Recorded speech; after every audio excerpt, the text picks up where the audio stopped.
আজি ইফতাৰীত খাবলৈ ধোচা বনাইছোঁ। উৰদ দাল আৰু চাউল তিয়াই থৈছিলোঁ। তিয়াই থৈ মিক্সিত মাৰি এনেকৈ পেষ্ট বনাই ল'লোঁ।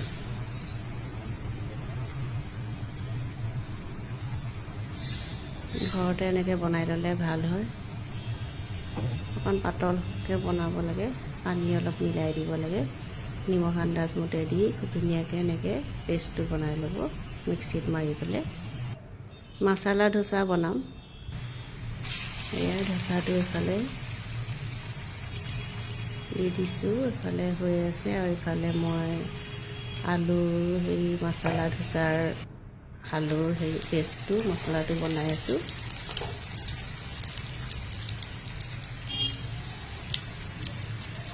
যিহেতুকে মছলা ধোচা ভিতৰত আলুৰ মছলাখিনি ভৰোৱা থাকে যে, সেইটো বনাই আছোঁ। এয়া বনাই হৈ গ'ল।